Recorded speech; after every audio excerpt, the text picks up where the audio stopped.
Hey guys, welcome back. Happy Sunday. As many of you guys know, I'm Joy and I am a widow. I'm also the blessed mom to 4 incredible kids. I got one actually asleep in that bed back there, so bear with me. You see her popping up at some point. It's early this morning. I'm getting a video in before church.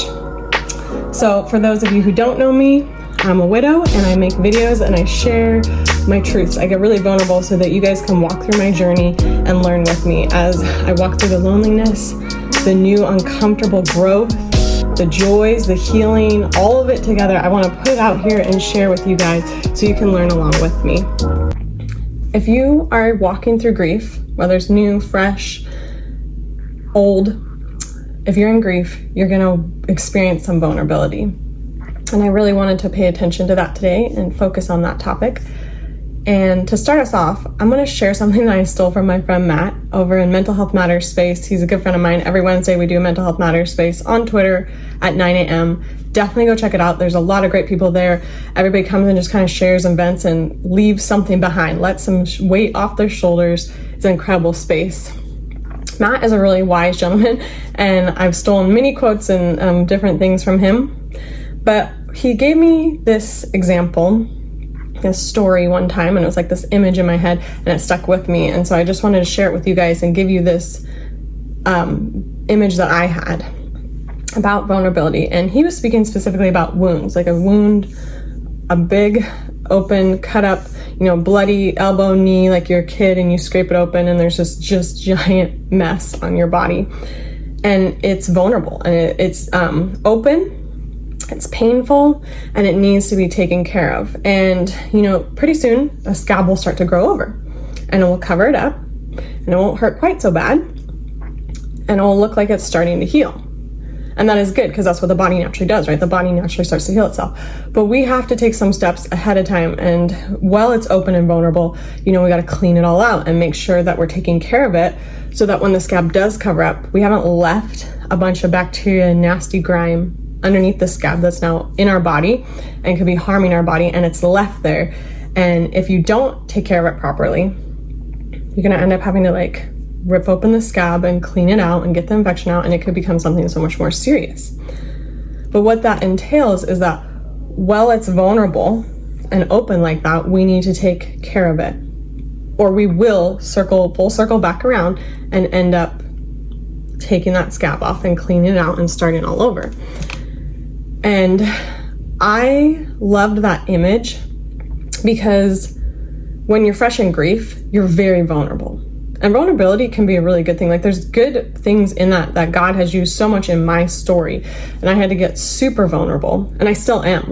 I do have a few scabs, and I have a few scabs I let heal over, and I'm slowly having to pick it back off, clean it out again, emotional scabs of just stuff that I'm walking through in grief.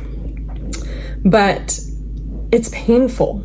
And I wanted to talk about that because, it was such a good image of your mom gets the clean stuff and rubs it on your fresh open wound and it's burning and it doesn't feel good and it's bloody and it hurts. And, and if anybody touches it, it hurts. And that's the truth, it really gave me this beautiful picture of exactly where I was in the beginning of grief, especially being open, cut open like that and being vulnerable. Grab a pen, you guys, because you already know I got a quote for you. Always do.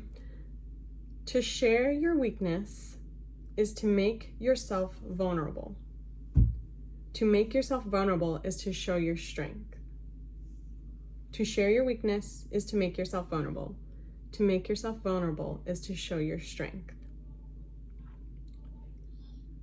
This quote, it's the truth. I'm sorry, it is. In grief, there's a lot of weakness.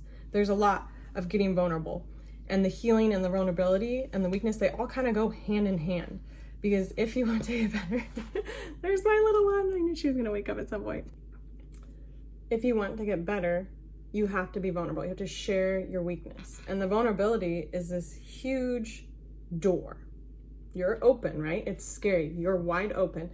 And that is empowering because now you can see who you really are. God and you can start the work from ground zero and start working on the pain, the burdens, all this stuff that you have brought along in your life that needs to heal, it's all wide open and it's there to be seen. And also, a huge warning, caution to you if you are going through grief and you are very vulnerable and you're open, because I know it's scary. For me personally, that was a huge point where Satan wanted to come in and just attack me with lots of lies. And so I had to really stand strong with God, letting my heart be open like that and be vulnerable and wide open, leaving the wounds open. And not that I always did. I wasn't perfect, you guys, but leaving the wounds open because they're painful, they're scary, it's intimidating, and Satan was coming at me. Satan, like, he saw that I was like, okay, God, let's clean this up, let's get my life right. And he wasn't gonna, Satan was gonna come at me and fill my head with so many lies. Satan wants to find these little broken places in us and throw them in our face and drag us down with it and make us feel like this is impossible, that God's not big enough to walk us through that. But we all know God is bigger and greater and mightier. And in that vulnerability, there's so much healing that can be done. So I know it's scary, but I want to encourage you today to not tense up, lock up, and like lock everything inside in that vulnerability and be like, you know what? Nope, I'm gonna throw a Band-Aid on it. I'm gonna let this scab heal over because it's painful and it's intimidating. It's scary having this big open wound where everybody can see I'm bleeding and they can see my brokenness. They can see my ugliness. I don't want to deal with the healing. I don't want to deal with the cleaning and all the growth. That sounds like work. That sounds scary. I don't want to open myself up to that. I really encourage you to let it be, let it out. And like I said, to share your weakness is to make yourself vulnerable. To make yourself vulnerable is to show your strength. Okay guys, before I run off to church, I wanted to leave you with some quick tools of what I did and what I still do in this vulnerability and growth, and when I feel uncomfortable and open and wounded and like, just out there to be taken advantage of or for Satan to get his hands on me. Number one is prayer. Of course, you guys already knew I was going to say that, but prayer and journaling with God and just sitting in that and listening to his voice has really helped me in that vulnerability. Strong support system. I cannot, that's just crucial. You need to have people around you that love you, that are going to support you, lift you up, and help you in that vulnerability, especially in the beginning. Church is huge. That was a major one for me in the beginning, and even now, it's massive. Sunday is my favorite day. I can't wait for Sunday. And Mental Health Matters, which is available to all you guys. You can go Wednesday, 9 a.m. On Twitter. You just need to make a Twitter account, and it's led by Better Minds, Better Body, and Hoops, Dreams, Ball. Incredible guys that are running the space, do really good stuff there. I grew so much there. And recently, I actually read a book called Captivating. That's for women. But this book was all about your heart and how God sees you, and it's just beautiful. It was such a healing journey. So that was really cool in my vulnerability. That book helped a lot, and I really enjoyed it. So I recommend that book.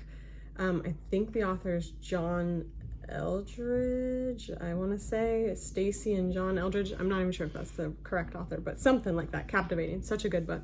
And then my final resource and tip, I don't know if it's number 5, but the best, just amazing tool that I've had the blessing of is Sarah, my coach. Sarah from the Femininity Project. She's all over social media, Facebook, Instagram. She has a website, The Femininity Project. This is for women specifically.